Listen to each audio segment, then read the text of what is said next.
Vamos lá, gente. Terceiro ponto aqui que a gente está falando nesse vídeo da vida pastoral, um bate-papo aqui com meu amigo Samuel Targino, é sobre sistemas eclesiásticos opressores. Sabe aquele sistema, aquela igreja, aquela denominação que pede resultado e se o obreiro não atinge, aí troca, né? Ah, você não tem o perfil para esse lugar, aí troca. Tem igrejas que o pastor não fica mais de 3, 4 anos, né, Samuel? E aí o povo mesmo já não cria uma raiz, né, com o obreiro local, né? E tem muitos que têm realmente metas financeiras, né? A gente tem que falar aqui, se não alcança a meta, a pessoa é retirada. Então, essa questão também estressa muito, né, o pastor, né?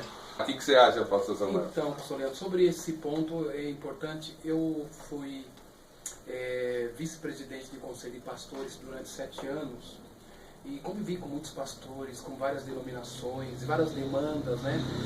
Toda essa coisa eclética, né, de igrejas, de ministérios, eu tive essa experiência, esses contatos. E o que ocorre é que existem alguns sistemas aqui, longe de nós querer fazer algum juízo de valor, né? Não está em questão isso. Nós estamos falando sobre a demanda pastoral que culmina com patologias e que nós temos visto isso na mídia. Isso tem culminado de uma forma muito estarrecedora em suicídio. Essa é a minha preocupação, sim. Essa é a nossa preocupação, pastor Leandro. Então, o que nós temos percebido é assim, é que existem alguns sistemas que são opressores, em que o pastor está sendo produtivo, de repente ele estabilizou ali a sua vida, a sua esposa trabalha, e os seus filhos estão na escola. O que ocorre é que de repente, de uma hora para outra, um determinado bispo, ele vai, por seu bel prazer, ou mesmo por algum mecanismo do próprio sistema, tira o obreiro, né? Ele é tirado de forma abrupta. Isso ocasiona uma série de desequilíbrios na vida pessoal dessa família. A mudança pastoral nunca é fácil, né? Mesmo a gente que tem um sistema batista, onde o pastor serve na igreja, né? Como diz o estatuto, enquanto bem servir, né?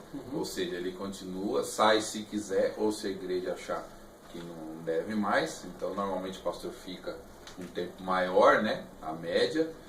Mas mudança, por exemplo, eu mudei 12 vezes de casa. Não sei quantas vezes você já mudou. Mas eu mudar 12 vezes, né? É mudança, começar do zero.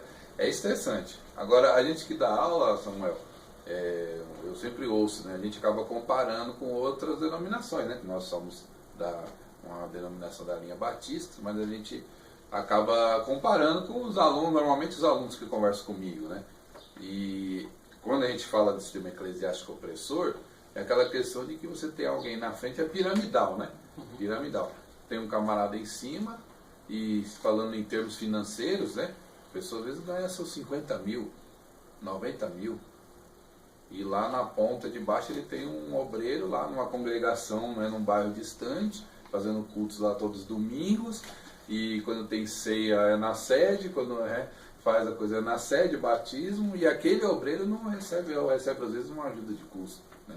E se não dá o resultado, ele é retirado. Então estamos falando desse lado aí também, né? Isso não é um pouco cruel, ou é uma questão mais denominacional? O que você acha? Jogar você na fogueira aí? Então, assim, como nós colocamos, o nosso foco não é o juízo de valor em si, mas é justamente o que isso ocasiona, o que isso acarreta para o emocional do pastor e da sua família.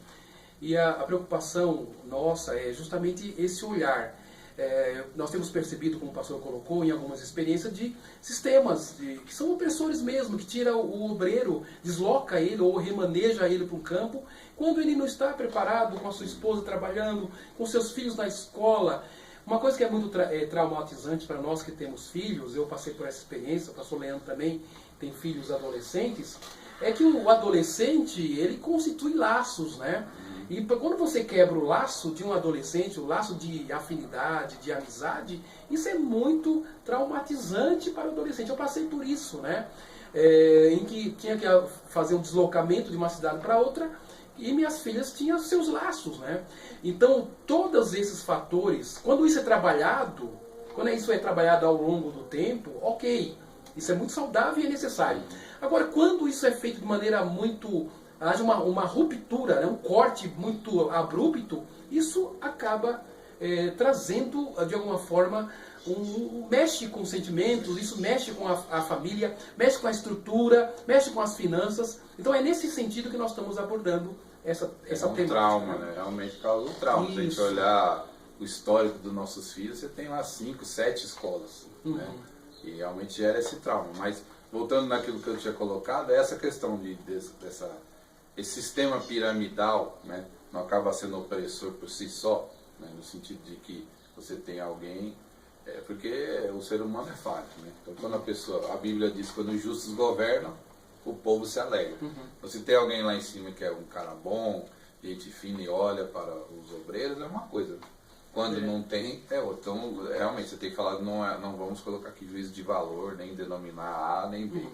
Mas a questão é assim, porque a gente está falando, como você está afirmando, a patologia, né? Isso tem gerado uma frustração. O cara semeia e ele não vai colher. Quem vai colher é o outro que está lá em cima. Então, isso, você com esse olhar clínico, sim, não geralmente não é estressante? Sim, isso mexe, isso de alguma forma, quando é isso se ocasiona de uma forma muito abrupta, não há planejamento, não há algo prévio tratado com o obreiro, esse deslocamento, ou mesmo esse corte que é tirado do obreiro, ele é tirado de uma determinada igreja, de uma determinada cidade, seus filhos são tirados da escola de maneira precoce, às vezes perde até o ano escolar, a esposa muitas vezes trabalha fora e muitas vezes tem que se demitir. Então, sim, agora essa questão piramidal que você colocou, é porque nós sabemos que há sistemas em que o obreiro ele é remanejado por uma questão de produtividade. E o que é produtividade? Produtividade, pastor Leandro, é quando ele consegue agregar muitas pessoas e consegue ter uma arrecadação também compatível a esse agregamento de pessoas. Então, e o oposto é verdadeiro. Quando ele não é produtivo, quando ele não consegue agregar, quando ele não consegue arrecadar, ele passa por um certo, digamos, rebaixamento no seu nível. E a questão não é que é errado você agregar pessoas e automaticamente o resultado financeiro, né, as entradas na igreja aumentam. O problema é você ser medido por isso. Isso. Né? Então, o meu pastorado, o meu nível, né, de sucesso no ministério está ligado automaticamente ao número de pessoas e o número de entrada na igreja. E essa coisa da demanda, que a gente já ouviu falar, realmente acabamos falando aqui, e que a pessoa, às vezes o pastor tem que dar um cheque, né? Dar um cheque próprio, calção, e ele vai ser depositado na data tal e ele tem que correr atrás, né? Então muitas vezes faz aquelas campanhas mirabolantes, porque ele tem um cheque lá que está na mão do líder e vai ser descontado. Então isso, imagina o estresse, né? Que a pessoa assim. Então talvez a gente está aqui elencando algumas coisas que acontecem que são castelinho, tijolinho nesse castelo que gera a pessoa um estresse, uma angústia. Fala, poxa, mas eu não consigo, meu colega conseguiu, eu não consigo arrecadar, né? Então são histórias que a gente até, né, arrepia o cabelo que não temos. Sim, porque isso gera eu posso entender como um dispositivo de mercado. Né? Nisso nada muda do que, digamos, podemos comparar com uma empresa que está vendendo produtos. Né? Você tem que atingir cota, atingir meta. Então, há sistemas que têm essa abordagem, que têm essa forma de conduzir e de levar os seus pastores e as suas igrejas. Aqui não estamos questionando o sistema, nós estamos questionando o que gera do sistema, que são as patologias. E o tema que nós temos aí nos debruçado é o suicídio. Isso tem nos preocupado. O que tem gerado, o que tem levado os nossos pastores e obreiros a adoecer. Depressão é uma doença e precisa ser tratada. Exatamente. Vamos no outro ponto? Desgastes com as demandas da igreja local. Uma igreja líquida, numa geração marcada pelo despertencimento. O que a gente está querendo dizer com isso? No caso da igreja local, o obreiro, que está lutando com uma visão para crescer e trabalhar, mas ele se dá conta que tem um povo ali que não quer participar, não quer ter a visão, só quer estar no culto. Alguns ali têm o cargo, têm uma escala de trabalho, são e aí trabalha, faz ali. Tem muitos que, né, realmente abraçam a visão, não podemos aqui generalizar, muitos são heróis, guerreiros aí da resistência nas igrejas locais, mas a maioria, né, infelizmente, nessa geração que a gente está, fica assim, eu vou na igreja quando eu quiser. Por exemplo, tem uma pessoa muito próxima a mim, Samuel, e ela é de outra cultura, né, de outro país. Ela fala que na casa dela, ela é crente, né, toda a sua vida, domingo era dia de igreja. Então não se pensava você falar, hoje eu não vou no culto, ou o que eu vou fazer hoje. Não, hoje é domingo. Domingo a gente vai o quê? Vamos para a igreja. E hoje nós lidamos até em casa, né? Pai, hoje eu não vou no culto. E os pais, né, cristãos lidam com isso. Então imagina você como pastor lidar, além da sua família, lidar com uma igreja que talvez, hoje eu não quero, né? Então fica essa coisa de, eu sou obrigado a ir na igreja. Não, ninguém é obrigado a nada. Você vai porque você quer servir ao Senhor, né? Mas por outro lado, a igreja não tem um trabalho voluntário, mas isso não quer dizer que a gente vai fazer de qualquer jeito. Então isso gera um estresse, né, Samuel? Fala um pouquinho disso daí. Sim. Quando nós pontuamos a ideia de uma igreja líquida, uma igreja líquida ela é um braço de uma sociedade líquida. Eu estou usando aqui uma expressão de um sociólogo, se a memória não me falha, polonês, Bauman, que vai falar sobre a sociedade líquida, né? Ou seja, hoje as pessoas não querem... o que é o líquido? Né? É bom pensar no conceito do líquido. É aquilo que você não consegue segurar. É aquilo que escorre pelas mãos, escorre pelos dedos, né? Então hoje nós temos uma sociedade... Tem forma fixa, né? Isso. Como o Paulo fala para não se conformar, porque fica muito líquido e não toma forma nenhuma. Isso, aquilo que você não consegue... Está longe do concreto. Você não consegue apalpar, você não consegue segurar. E ligado, né, isso conectado com a ideia de líquido ou de liquidez, está a ideia do despertencimento. Ou seja, hoje os agrupamentos sociais, as pessoas não querem ser fiéis a agrupamentos. Isso é um fenômeno da nossa era. As pessoas não conseguem se firmar, pastor Leandro, com agrupamentos, com as suas igrejas, com as suas sociedades, com os seus grupos em si. Enfim, essa ideia de uma sociedade que está sempre, um grupo que está sempre sendo transitório, sempre sendo efêmero, que não permanece fiel ao comando do grupo, aos princípios do grupo, isso é uma marca da nossa sociedade. Tem sido uma coisa cultural, se a gente pensar na nossa época de adolescente, que já vai um tempo, né? E muito tempo. Você tinha as tribos, né? Não tinha as tribos? Isso. Tinha os punks, tinha os carecas, tinha as tribos, aquela coisa de pertencer. Eu fui, né, da Gaviões da Fiel, não sei se você foi, era uma torcida organizada. Não. Então essa coisa de tribo na nossa época de adolescente, estamos falando o quê?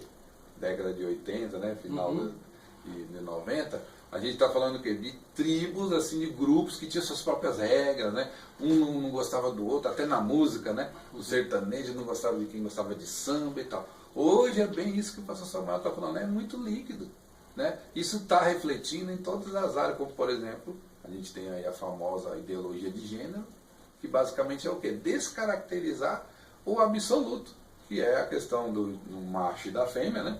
Do homem e a mulher, biologicamente falando. Mas já existe já o andrógeno, né? O cara que ele não... 6 meses ele é mulher, 6 meses ele é homem. Alguns agora já tem até a transespécie, né? Eu não sou homem, eu sou macaco. Eu não sou homem, eu sou uma planta. Então isso até, né, tá entrando na cultura de uma forma a quebrar os paradigmas, né? E aí vem para a igreja pessoas assim, e o pastor fala, olha, a Bíblia diz isso, temos que fazer assim. Aí o cara fala, mas o único lugar que tem coisa concreta é na igreja. Uma outra marca, pastor Leandro, dentro dessa ideia de despertencimento, na verdade, um grupo de pessoas, né, que não firma valores, que não se firma em valores. O que isso implica em patologia para o pastor? Que o pastor precisa de um grupo fiel aos propósitos de Deus e aos propósitos, linkado com os propósitos de Deus, entendemos com o propósito que a igreja estabeleceu como um plano de ação, como uma missão.